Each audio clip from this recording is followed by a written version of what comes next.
Bajo. Saludamos al señor ingeniero Bruno Leone Pignataro, diciéndole que esté bien, siempre bien, obviamente golpeadito, machucadito con el resultado de la noche, pero así es el fútbol, así es. Buenos días, mi querido Bruno, ¿cómo le va a usted? Buenos días, mi querido Clever. Gracias a Dios la salud muy bien. Sí, golpeado con el resultado de ayer. Pero más que el resultado, es vernos jugar bien al equipo, ¿no? El primer tiempo fue terrible, la defensa. Mal. Al segundo tiempo mejoramos, pero Sí, mejoró, no alcanzó. mejoró, En sí. todo caso, hay que seguir en la lucha. Nada más que eso, nada más que eso, no hay que dejar que se caiga la buena estructura que tiene la institución, el club Así Sport es. MLE. Nadie puede Así es. negar de que tiene un buen estadio, que tiene un todo ordenado, todo ordenado. Lamentablemente ya en lo futbolístico ya no depende de los dirigentes, ellos no juegan, ¿no es cierto? Así es, así es. Nosotros, como digo, desde fuera de la cancha hacemos todo lo posible para que el equipo esté bien, para que estén en orden, tengan todas las facilidades, pero al final son ellos los que entran a la cancha y ellos son los que patean la pelota. De acuerdo. Bueno, Johanita Ramos tiene varias inquietudes para usted, mi querido Bruno. Johanita. Gracias, economista ingeniero. ¿Cómo está? Muy buenos días. Gracias por estar aquí en Caché Noticias y Opinión. Aquí, Johanita, muy bien, muchas gracias y muy contento de estar con ustedes como siempre. El gusto es nuestro, sin duda. Ingeniero, bueno, vamos a hablar de cómo avanza la industria pesquera nacional. Y vamos a empezar justamente con esa pregunta así muy amplia para luego ir detallando. En este momento, ¿cuál es la situación de la industria pesquera ecuatoriana? A ver, mire, hablando de números, ¿no? A febrero, que son los datos que ya tenemos un crecimiento importantísimo comparado con febrero del año anterior de 19,5%. 20%. Eso, sí, casi un 20%. Eso es buenísimo, ¿no? Y a su vez el año pasado tuvimos un crecimiento respecto del año anterior también importante. O sea que si las cosas siguen así, digamos, vamos bastante bien. Las conservas de pescado de atún, que son pues la mayor parte, digamos, de las exportaciones, han crecido, pero ha crecido otro rubro que es importantísimo y eso se debe también en parte a un trabajo que estamos haciendo desde la Cámara de un ordenamiento de la pesca de los pelágicos pequeños, de la pesca menor. En los congelados de pescado, de los filetes de pescado y las conservas de los pescados pelágicos han crecido de manera importantísima a mercados que antes no iban, por ejemplo al África, por ejemplo a Europa Oriental, muy importante. Y ahí hay una cadena de valor enorme también, porque hay una gran cantidad de actores. Así que vamos bien, estamos nuevamente este año teniendo el impacto del fenómeno de la Niña. Eso en el caso, por ejemplo, de la pesquería del atún sí ha impactado un poco porque el animal, como es un animal que nada en un rango de temperaturas muy específico, al enfriarse demasiado las aguas, entonces migran, ¿no? Pero eso a su vez, después de que esto termine, va a resultar en una producción muy importante, porque las aguas frías son el hábitat ideal para el crecimiento del plancton, el fitoplancton, y se enriquecen las aguas y mejoran los stocks. Así que desde ese punto de vista, bien. Desde el punto de vista de los mercados, con preocupación, por ejemplo, el Ecuador tiene 6 productos, digamos, en su portafolio de exportaciones, ¿no? ¿Verdad? El banano, cacao, café, camarón, pesca, flores y por ahí algo más. Y con preocupación, digo, estamos viendo que, por ejemplo, los bananeros están teniendo problemas porque 25% de su producción va a Rusia y Ucrania. Ahí hay problemas, producto de la guerra o la invasión, porque unos dicen que no es guerra, sino invasión. Los camaroneros están con algo de problemas con China, nuevamente por rebrotes de COVID. Nosotros, gracias a Dios, no hemos tenido mayores problemas en los mercados.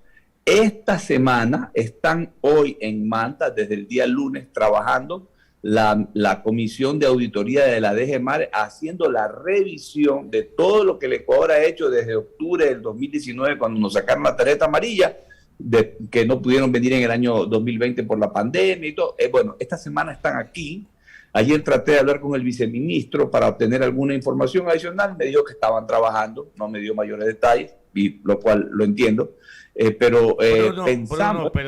Bruno, déjeme Sí, decirle dentro de mi ignorancia, esa es mi dígame. preocupación, esa es mi preocupación, porque esto de la tarjeta amarilla tiene que ver con el mercado europeo, Bruno. Correcto, correcto. Por eso le estaba diciendo, nosotros el 60, bueno, antes era 62, ahora ha bajado un poco, más o menos 60, 59, 60% de nuestras exportaciones van a Europa. Para nosotros es vital e importante conservar ese mercado abierto. Pero con todo lo que hemos venido trabajando desde el 2019 a la fecha, nosotros tenemos la seguridad y la confianza porque hemos tenido una interacción muy importante, muy positiva, como debe ser, entre el sector público y el sector privado, haciendo una revisión de cada cosa, digamos, que se tiene que hacer para cumplir las demandas o los llamados de atención, digamos, que en su momento nos hizo Europa. Así que estamos seguros de que el resultado de esta auditoría va a ser muy bueno y tal vez, mi querido Clever, mi querida Joana, tal vez no nos levanten la tarjeta amarilla después de esta visita, pero habremos dado un paso importantísimo y seguramente en una segunda visita que será muy pronto más adelante, ya habremos conseguido, con lo cual... Ingeniero, y justamente para tener un poco más de fechas, ¿cuándo se podría entonces tener una novedad sobre esta visita que está actualmente en el país? A ver, ellos terminan la visita el día viernes. Mañana. Luego de eso, sí, mañana, correcto. Después, ¿cuál es el procedimiento? Toda la parte protocolaria, ¿no? Ellos hacen una revisión con las autoridades, presentan un informe, digamos, de las novedades, van de regreso a Europa, hacen un informe y hay un periodo de tiempo, me parece que de 45 o 60 días, digamos, para aclaraciones y cosas que hayan quedado pendientes. Pero seguramente después de la reunión de mañana vamos a tener un feedback importante de cómo ha visto, digamos, la comisión de auditoría que está trabajando en este momento en Manta, cómo ha visto las cosas de lo que nosotros sabemos y nosotros hemos visto y hemos hablado con el ministro Prado, con el viceministro Arens.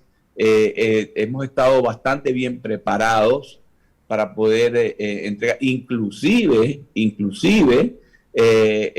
estábamos, de lo que nos informaron la última reunión que tuvimos hace 15 días, estábamos preparados para enseñarles el avance de la plataforma electrónica, cosa que no estaba parte de la agenda de lo que se iba a revisar, pero Ecuador, como sí ha avanzado en eso, quería enseñarles el avance de la plataforma electrónica, que en el momento de que esté lista, mi querido Cleber y mi querida Joana, va a ser un orgullo del Ecuador y va a ser un modelo de gestión a nivel mundial. Justamente entonces, para que nuestros amigos oyentes de Caché Noticias y Opinión tengan claro por qué Ecuador tiene una tarjeta amarilla por parte de la Unión Europea, esto desde el 2019, era porque se pedía se mejore el marco legal y se luche contra la pesca ilegal. Había una inconsistencia y yo quisiera que el ingeniero Bruno Leone me aclare esa parte. Había una inconsistencia de lo que se pescaba, lo que se procesaba y lo que se exportaba. Así es, ¿verdad? A ver, sí, mire, efectivamente, la gran preocupación de Europa era de que Ecuador primero tenía una ley muy antigua del año 1974. Esa ley, por ejemplo, en su capítulo de la parte sancionatoria era muy laxa, ¿no? Las multas en esa época eran en sucres, pequeñitas, no eran disuasivas. Eso ya cambió. Hoy tenemos una ley en esa parte, digamos, en ese capítulo de la sanción, una ley muy severa, ¿no? Después ya el presidente Lasso hace un mes y medio, ya firmó el reglamento, cosa que estaba pendiente. Entonces, eso ya está. ¿Cuál era la preocupación de Europa? Lo que usted acaba de decir, Joana. El Ecuador, que es el segundo productor del mundo de atún, procesa más o menos entre 550 y 580 mil toneladas al año. Su flota de bandera, la flota propia ecuatoriana, provee más o menos unas 280, 300 mil toneladas. ¿Qué quiere decir esto? Que las otras 250 mil o 260 mil toneladas había que importarlas de otros océanos. Y la preocupación que había era de que esa pesca que venía de otros lados podía estar proveyendo o proviniendo de fuentes ilegales o de pesca no regulada, pesca no reportada, pesca ilegal. Entonces, esa era la preocupación. Entonces, ahora tenemos todo un sistema de trazabilidad, hay toda una normativa. Por ejemplo, fíjese usted, antes cualquier persona que quería traer un pescado para ser consumido o procesado para luego exportarlo, cumplía 3 requisitos aduaneros y esa pesca entraba. Pero no sabía de dónde venía, si ese había sido pescada legalmente, etcétera, etcétera. Hoy, para que alguien quiera traer una pesca de afuera, tiene que pasar por lo que nosotros llamamos la autorización previa. Entonces, en la autorización previa hay una serie de requisitos que la autoridad tiene que comprobar. Entre ellos, y dependiendo de eso, actúa en función de un conjunto de medidas que se llaman las medidas del Estado Rector del Puerto, que es una normativa que nació de la FAO, ¿verdad? Donde los diferentes países en el mundo se han ido adhiriendo. El Ecuador es parte de las medidas de Estado Rector del Puerto. Entonces, todo ese conjunto de medidas hace que el Ecuador ahora, el pescado que entra a ser procesado para luego ser exportado, provenga de fuentes legales. Eso va a ir mejorando cada vez, y con la ayuda de la plataforma electrónica, todo ese proceso va a poder ser visto en tiempo real, encriptado, como todo es electrónico, no puede haber, pues, por ejemplo, documentos falsos.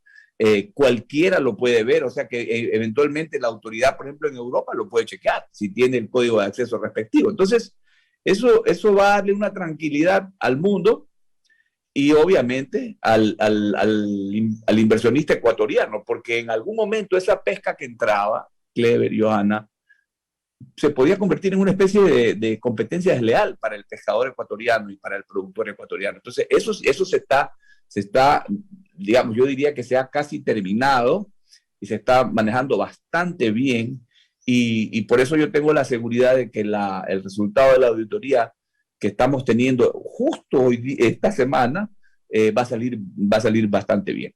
7 de la mañana, 52 minutos, dialogando con el ingeniero Bruno Leone, presidente de la Cámara de Pesquería del Ecuador. Nos escuchan a través de la 92.7 modular en Esmeraldas, 90.9 aquí en Guayas, 94.9 en Santa Elena. Bruno, para el beneficio de los oyentes, ¿no? El Ecuador está tratando de suscribir un acuerdo comercial con México. ¿Hasta dónde y cómo afectaría este acuerdo a la producción de pescado en el Ecuador? No hemos analizado el tema, no prevemos ninguna afectación, más bien para nosotros sería positivo, porque México, a pesar de que es un país desde el punto de vista de la pesca del atún muy potente, muy poderoso, muy fuerte, México es un país de 120 millones de habitantes, Clever. Entonces, ahí hay un mercado importantísimo. Se estaban discutiendo en el caso de la pesca unos temas muy puntuales. Por ejemplo, México decía, muy bien, yo le doy acceso a mi mercado, pero solamente con reglas de origen local. ¿Qué quiere decir eso? Que el pescado que vaya de aquí para México solo sea pescado por barcos ecuatorianos. Entonces nosotros le hemos dicho, está bien, digamos, tiene que haber reglas de origen, pero vamos con el mismo esquema que tenemos, por ejemplo, con Europa, y que ellos también lo tienen, en donde las reglas de origen para Europa son pescado ecuatoriano o un cúmulo de origen regional. ¿Qué quiere decir esto? Que países como Panamá, Nicaragua, El Salvador, donde hay flotas de atuneras, o Perú, ese pescado también puede ser procesado y enviado como parte de las reglas de origen hacia Europa. Ese mismo tratamiento nosotros hemos pedido para México. Eso está en la mesa de las negociaciones, y aún hasta la semana antepasada no teníamos ninguna contestación al respecto, pero afectación, digamos, de que la pesca, digamos, mexicana venga a competir, no creo, porque ellos necesitan ellos tienen un consumo inmenso, o sea, su pesca se la consumen ellos y necesitan más. Entonces, por eso nosotros queremos entrar ahí.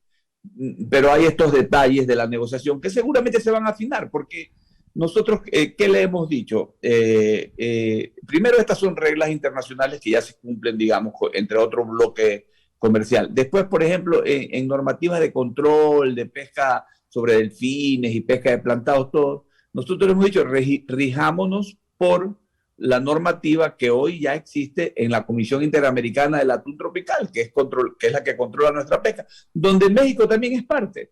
¿Sí? Entonces, yo sinceramente creo que al final nos vamos a poner de acuerdo y por ese lado,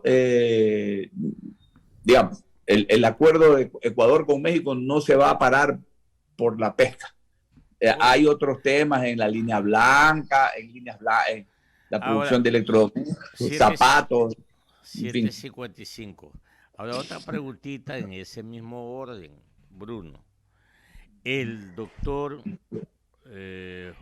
Julio José Prado Sí. Nos ha dicho, y acá mismo lo hemos tenido de invitado, que va por buen camino la inversión extranjera, que incluso este año podría llegar, o el primer año del gobierno del señor Lazo, llegaría a 5.000 millones de dólares la suscripción de contratos de inversión. La consulta al presidente del sector de la Cámara de Pesquería. ¿Usted conoce si hay gente, hay empresas, hay corporaciones interesadas en colocar inversión o dinero aquí en el Ecuador para su sector, para el sector pesquero? No conozco, no conozco la verdad. Sí he leído la noticia de que se han firmado contratos desde el año pasado hasta la presente fecha o la proyección es de llegar a 5.000 millones en contratos de inversión, pero que no se van a hacer necesariamente este año, sino que es hay un cronograma, digamos, de tiempo, hay un timeline, una línea de tiempo donde se van a ir haciendo esas inversiones. Pero en el sector pesquero no conozco que hayan interesados. Gente, por ejemplo, de empresas de China. Se habló mucho de que gente del Perú estaba interesada a raíz de los sucesos políticos de Perú. También se habló de Chile, pero en concreto, no, que yo conozca, no. Bla, bla, bla, bla nomás, ¿no? No quisiera decirlo así, mi querido Cleber. Yo me refiero a su sector, nada más, cuidado. Pero a ver, el Ecuador, como yo le decía, Ecuador tiene un tema. Alguna vez alguien me preguntaba que de la forma como estamos, vamos camino a Venezuela, ¿no? Entonces yo le decía, nosotros no vamos a ir camino a Venezuela por una sencilla razón. Porque Venezuela, el 98% de la economía está basada en el petróleo. Acá en el Ecuador hay un 50-50, digamos. Un 50% es petróleo y otro 50% es una canasta, un portafolio de productos de exportación que inclusive, acuérdense, Clever, lo comentamos con usted, en media pandemia fuimos los que mantuvimos la balanza comercial. Entonces, pero vea los resultados. En el 2021... 18.000 millones fueron de las no petroleras. ¿Sí, señor? Y el total fueron 24, ya no es 50-50, es mucho más. Sí. Las no petroleras. Sí, claro, porque cuando el petróleo cayó mucho de precio, obviamente las exportaciones no petroleras ganaron espacio, pero el punto es ese. Entonces, tal vez en pesca no ha habido o no hay esas inversiones, pero en otros sectores sí. Entonces, en fin, lo importante es que avancemos, ¿no? Ahora, si usted me permite, Clever, nosotros nos desenvolvemos, digamos, en un ambiente, digamos, que tiene que haber una necesaria tranquilidad y un necesario horizonte de largo de tiempo para poder ejecutar las inversiones. Y todo lo que estamos viviendo últimamente complica ese escenario. De verdad se lo digo.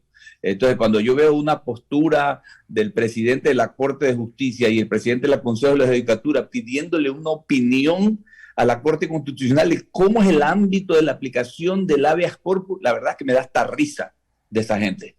Entonces, ese tipo de institucionalidad no se puede perder en el Ecuador, porque si no, entonces ahí sí ya estamos muy mal. No, y la otra es echarle la culpa al municipio de una ciudad por la inseguridad, por favor. No, pues, No, la lucha, yo digo, ¿no? Las fuerzas del orden. claro. Mire usted, desde el punto de vista del presupuesto, Clever, el gasto corriente que crece y crece, ¿qué es lo que se nos dice? No se lo puede reducir porque el 70 o 75% de ese gasto es seguridad, salud, educación. Correcto. Entonces vamos desagregando. Entonces usted dice seguridad, lo que nos cuesta mantener a las Fuerzas Armadas y a la policía. Es una cantidad inmensa de dinero. Debería ser pues suficiente para que usted, yo, Joana y todos los que nos escuchan, cuando salgamos a la calle nos sintamos seguros y tranquilos, pues. Pero eso no ocurre. Entonces, es que mientras no se arregle esa disposición legal del uso progresivo de la fuerza. Entonces, muy bien. Entonces vamos a la asamblea, exhortemos a la asamblea. Yo no sé qué es lo que hay que hacer en la asamblea para que la asamblea entienda que ese tema tiene que ser resuelto para mejorar la seguridad de los ciudadanos, porque ellos están elegidos, todos ellos, todos los políticos, elegidos por nosotros, para que hagan cosas para el bien de nosotros, no para el bien de ellos. Están para servir, no para servirse. Entonces, ahí hay un tema, digamos, importante. Después usted me dice, bueno, el otro gasto, la salud.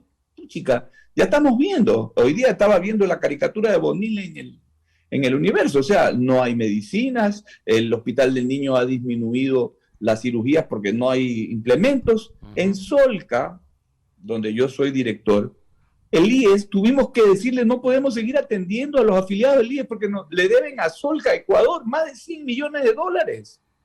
Entonces, por otro lado se habla de que el déficit fiscal ha mejorado y todo. Entonces yo no soy economista, Clever, usted sabe, pero entiendo bastante. Tiene que haber una macroeconomía estable y ordenada, sin duda.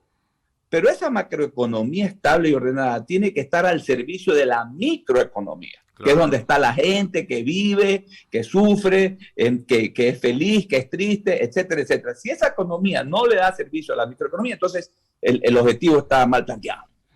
Entonces, eso es algo que tiene que, pues por Dios, funcionar. Pues. Pero también depende de la mentalidad de quien esté haciendo la macroeconomía. Y el ministro es un hombre que no ha olido la calle. No. Por favor. No, el ministro, lamentablemente, cuando el ministro sale y dice, es que el impuesto es solo para el 3,6% de la gente. O sea, eso es una forma muy miope de ver las cosas, ¿no? Porque ese 3,6% de la gente, seguramente ahí hay un gran porcentaje de ese 0,3%, que es el que le da trabajo a muchísima gente. 9 de cada 10 empleos los provee la empresa privada. Sí, señor. Hay 7 de cada 10 personas de la población económicamente activa que no tiene empleo. Entonces, claro, el ministro, él sí cobra el sueldo de los 15 y los 30, pero ¿y el resto de la gente? Sí, bueno, Bruno, qué gusto saludarlo. Lo veo que está muy bien. Lo felicito. Sí. Con la gracia de Dios. Sí. Discúlpeme que me salí un poco del tema, Clever, pero es que esto es parte del quehacer, pues, ¿no? A ver, perdóneme, todos los ecuatorianos tenemos la responsabilidad también de decir cómo vamos o cómo estamos. Sí, claro. Claro, y esto no puede ser tomado de ninguna manera como una crítica destructiva ni nada. Todo lo contrario. No, para nada. Lo contrario. Siempre necesitamos que alguien nos prenda el foco. Siempre. Sí, señor. Sí, señor. Así es, mi querido Clever. Bruno, qué gusto. Un abrazo para usted. Un fuerte abrazo y que gane Barcelona hoy día. Bueno, gracias. Bueno, y que mejore Melé. Bueno. Gracias. 7, 8 de la mañana, 4 minutos, era el ingeniero